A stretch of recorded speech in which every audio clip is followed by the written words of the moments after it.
There's a rampant misconception in human experience that goes like this. These circumstances please me and these do not. So I will use all of my power, even gathering together with others, to orchestrate change in the condition. Because a better condition will make us all feel better. And we say, how's that working out? You can't even get your kids to do what you want them to do. And you will never get the world even to come to agreement about what is the right thing to do. Have you noticed? Imagine a universe where every point of consciousness is seen as valuable and expanding. And every point of consciousness gets to individually choose what they personally prefer. And Source responding to every point of consciousness, so everyone getting what they want. A never-ending flood of resources. That's what you've got going on here. You do not need to compete with others for resources because the resources expand exponentially in direct relationship to the asking that you offer. And any shortage that any of you or anyone that you know is living is not because the resources are limited. It's because you are crossways of the resources. When you beat the drum of lack, the abundance that you've been asking for cannot come to you. It defies law. You must beat the drum of what you want in order to be a vibrational match to what you want.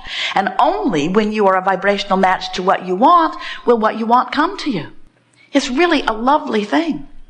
It's so nice to know that in this plethora of emotions that there is always one emotion that you can always reach from wherever you are. And that is the emotion of relief. If you are in despair, you cannot find the emotion of appreciation. They are very different vibrationally. And in fact, when you reach for the vibration of appreciation from your place of despair or depression or anger or fear, you can't find it. It's too far apart. But you could find a thought that feels a little better. You could find a thought that feels a little better. And when you understand that that's all you need to do, just lean downstream, so to speak. Just reach for the best feeling thought that you can find from where you are. Now that will really serve you. Because in time, as you're reaching for something that feels better and reaching for something that feels better on topic after topic, before you know it, you've trained yourself into alignment with who you really are on topic after topic. And now you're letting flow to you whatever it is you've been asking for. Of course, so here you stand, exploring contrasts, knowing what you don't want, knowing what you do want. And at first, when you send off that rocket of desire, the source within you follows it, but you don't, because you're still defending or justifying why you want it. But when you begin to turn your attention to what you want and why you want it, and you begin to talk about why you want it rather than how you're going to get it or when it's going to come or where it's going to come from.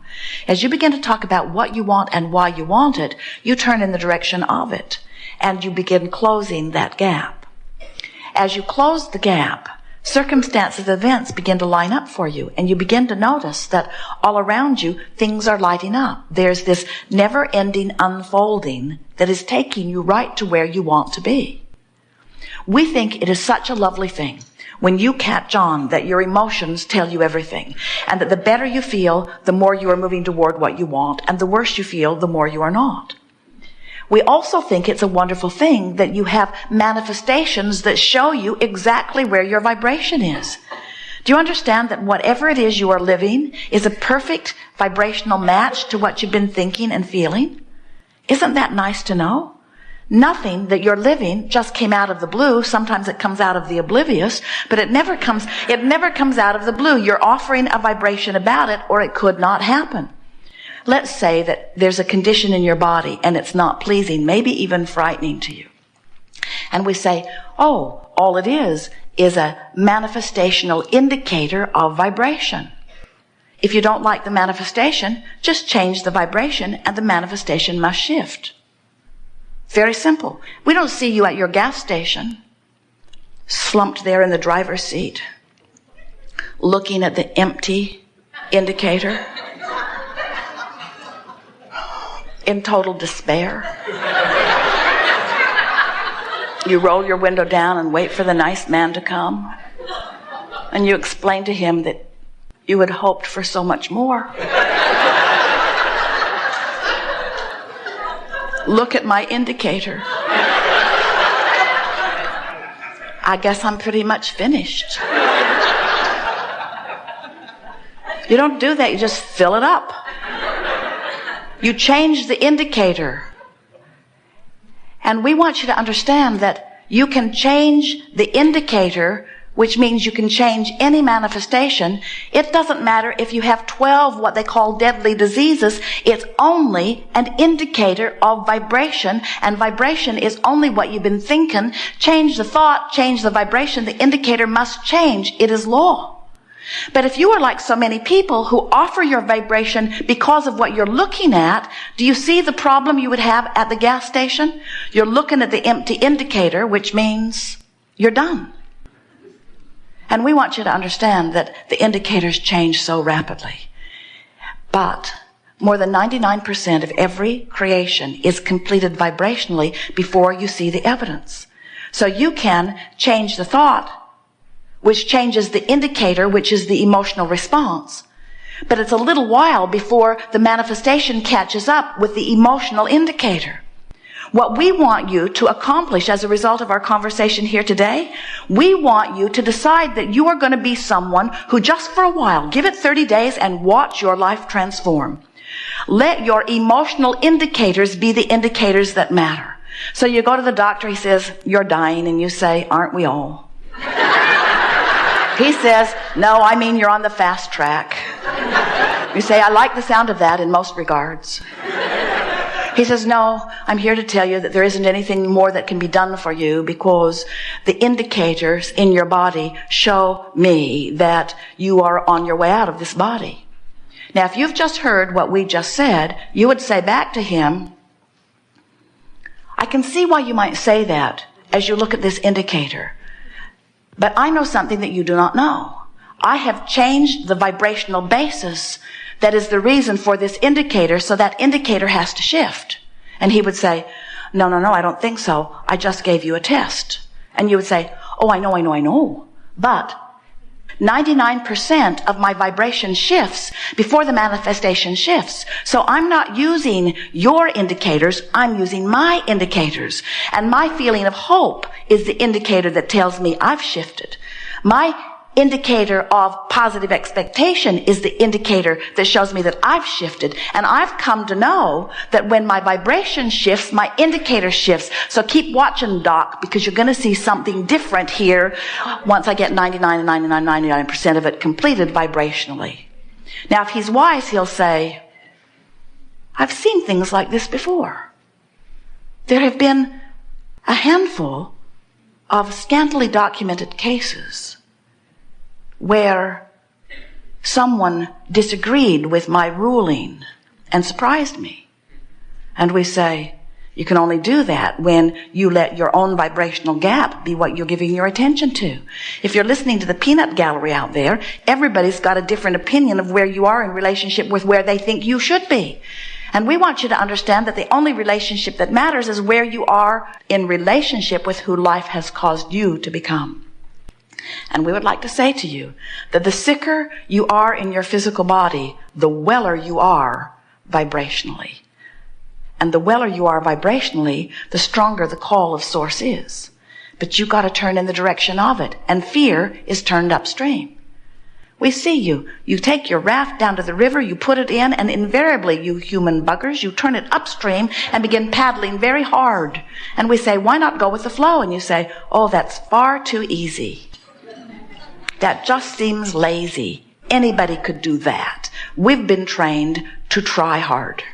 We've been trained to struggle, to persevere, to be virtuous and valiant. And we say, but nothing you want is upstream. You're not even making any headway. You're paddling and paddling and paddling, but you're not getting anywhere against this current. All you're doing is keeping yourself from enjoying the ride. Everything that you want is downstream. And the reason that we know that is we're downstream with it. The reason we know that is because we saw you coming in. You are part of that which we are. We watched you with the contrast. We saw that which you have become. We gave our undivided attention to what you've become. We've been calling you toward it ever since. But you're going the wrong way. Negative emotion always means you're going in opposition to who you have become and what you want. No exceptions every time. So then you say, well, what do I do when I have negative emotion and I can't get rid of it? And we say, you can't get rid of anything. There is no such thing as getting rid of anything in a universe that's based on inclusion and attraction. When you look at something and you say yes to it, you include it in your vibration. When you look at something you don't want and try to get rid of it, you include it in your vibration. Because there's no such thing as no in an attraction-based universe. So the key is to give your attention to what you want, to talk about what you want. And you say, I can't, I don't have it. We say, imagine it. You say, I can't. What I'm living is too big. We say, then look for the best parts of what you're living. You say, I can't. There aren't any good parts. We say, then you're screwed.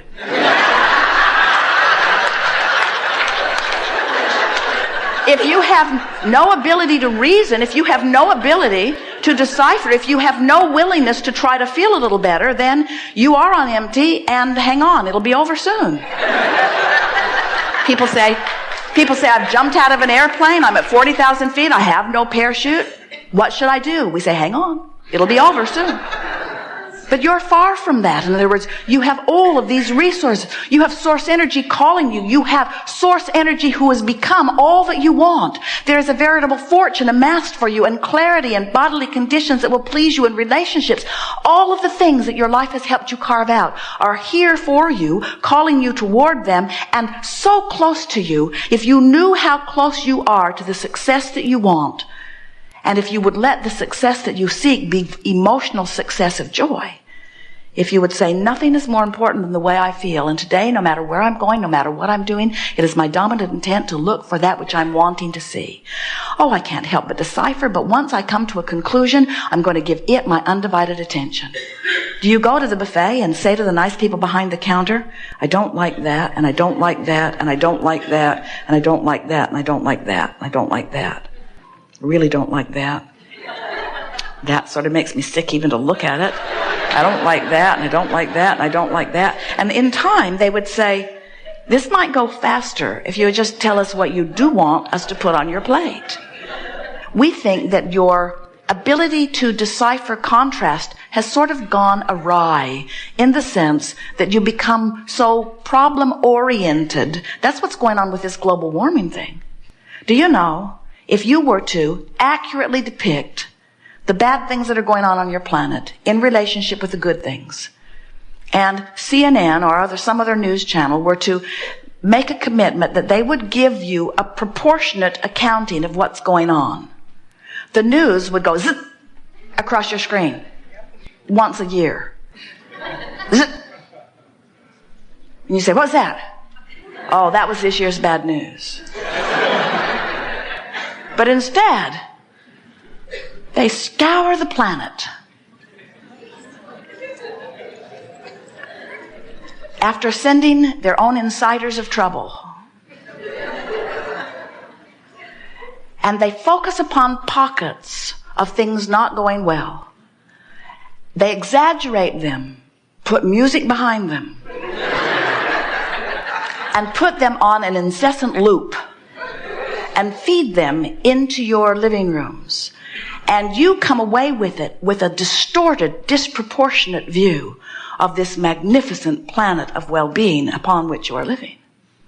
You don't focus there and destroy your planet because you are not the creator of this planet. Good for you. You don't destroy the planet by focusing negatively upon it. You just use it as your temporary excuse to not allow you to be who you are.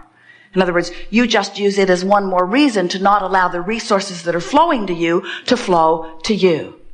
The good news is the dilution ratio is such that many of those who are really, really, really, really worried about things, the longer you live, the more you find to fuss and worry about things. You keep croaking. And that's such a good thing.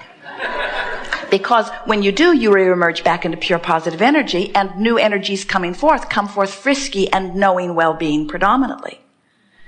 Then there is the animal content of your planet. They are pure positive energy. Those that you domesticate begin to act a little bit like you, but those in the wild who are on the whole pure positive energy, they are adding enormously to the balance of your planet. And then there are those like you who come into conscious, deliberate alignment, in other words.